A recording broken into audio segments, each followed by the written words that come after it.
Tiene la palabra a continuación la distinguida representación de la República Bolivariana de Venezuela, que intervendrá en nombre del Grupo de Amigos en Defensa de la Carta de las Naciones Unidas. Señor presidente, la República Bolivariana de Venezuela tiene el honor de hacer uso de la palabra en nombre del Grupo de Amigos en Defensa de la Carta de las Naciones Unidas,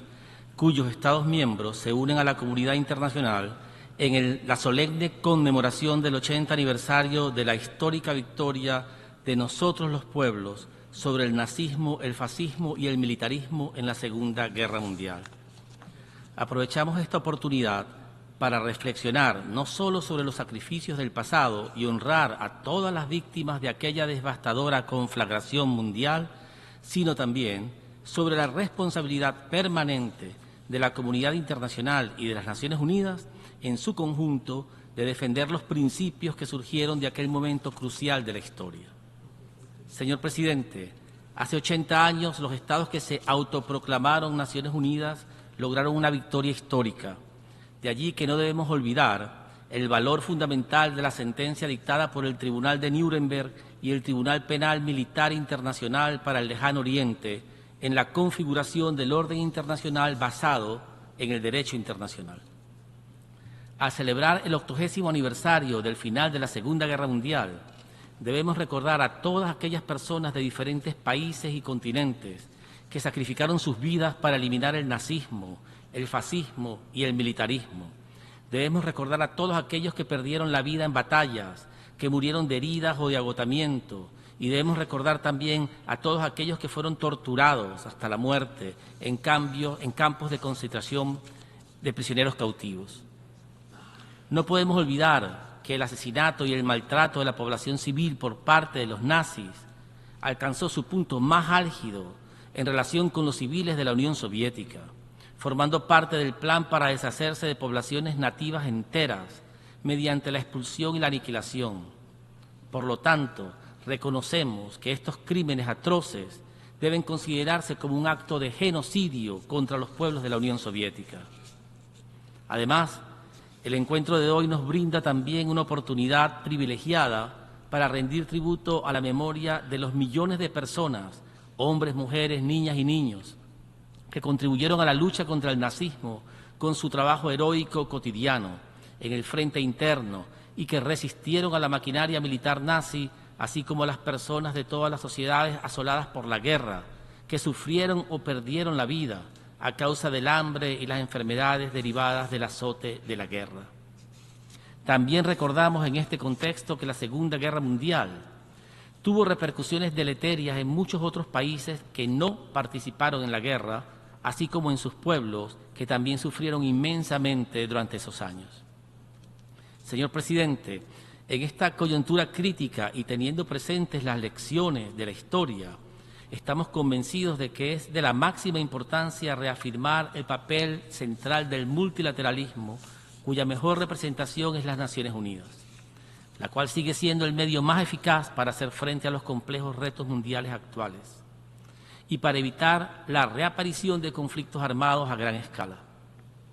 El legado de la Segunda Guerra Mundial nos obliga a renovar y profundizar la cooperación internacional basada en el respeto mutuo, la igualdad soberana y los derechos inalienables de todas las naciones, especialmente en una era en la que el unilateralismo y el excepcionalismo resurgen bajo nuevas y preocupantes formas. Debemos recordar que el deseo de preservar a las generaciones venideras del flagelo de la guerra inspiró a los Estados en el establecimiento de las Naciones Unidas,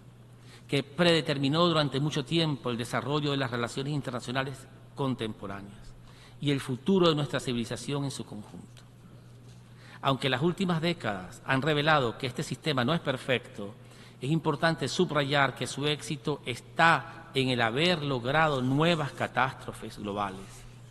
al tiempo que ha permitido definir el orden mundial contemporáneo destinado a mantener la paz y la seguridad internacionales y a promover relaciones de amistad y cooperación entre los Estados. No obstante, urge reformar el injusto orden internacional actual con el fin de hacer frente a las persistentes desigualdades que suponen una carga extraordinaria para los países en desarrollo. En este contexto, nuestro grupo de amigos subraya la importancia de recordar las lecciones de la Segunda Guerra Mundial y de preservar la verdad histórica. De hecho, recordamos que millones de personas lucharon juntas para liberar al mundo del nazismo y recordamos también que ninguno de los miembros de la coalición antihitleriana dudó jamás en reconocer el peligroso supremacismo, el fascismo y el arrogante excepcionalismo como el verdadero y único enemigo.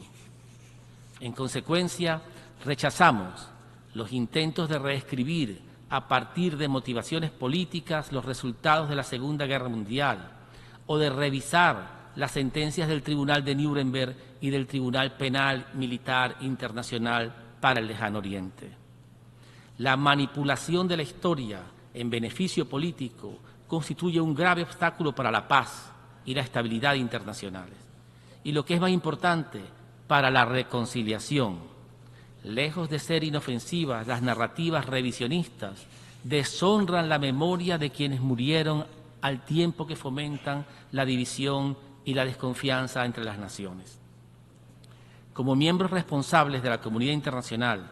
y como naciones amantes de la paz, debemos mantenernos firmes frente a tales distorsiones, trabajando colectivamente para preservar la verdad histórica y propiciar una auténtica cultura de paz. Señor Presidente, el Grupo de Amigos en Defensa de la Carta de las Naciones Unidas subraya, además, la importancia de mantener la tradición de conmemorar los aniversarios del final de la Segunda Guerra Mundial, tal como se estableció y como solía observarse en las Naciones Unidas. Estamos convencidos de que tales acontecimientos deberían unirnos en lugar de separarnos, porque solo mediante los esfuerzos conjuntos de toda la comunidad internacional podremos hacer frente con eficacia a los retos y amenazas que tenemos por delante. Al conmemorar este hito en la historia de la humanidad, no nos limitamos a rendir homenaje al pasado y también hacemos un llamamiento a la conciencia en el presente, por el bien de esas generaciones futuras de las que tanto hemos hablado en los últimos años. Los sacrificios realizados por millones de personas en la lucha contra el nazismo y el fascismo nos obligan a defender los principios por los que dieron la vida. No se trata de ideales abstractos, sino de compromisos vivos, con la paz por encima de la guerra, con la cooperación por encima de la dominación y con la soberanía por encima de la subyugación. En el actual punto de inflexión de la historia debemos salvaguardar lo que nos une, que tiene como núcleo la Carta de las Naciones Unidas. No vacilemos, pues, en este deber. En un momento en que nuevas formas de hegemonía y coerción amenazan con deshacer los cimientos mismos del orden internacional construido tras la Segunda Guerra Mundial, consagrado en los propios preceptos de la Carta de las Naciones Unidas. Nuestro grupo de amigos se mantiene firme en defensa de la verdad, de la justicia y de ese tratado histórico que debe ser un símbolo común.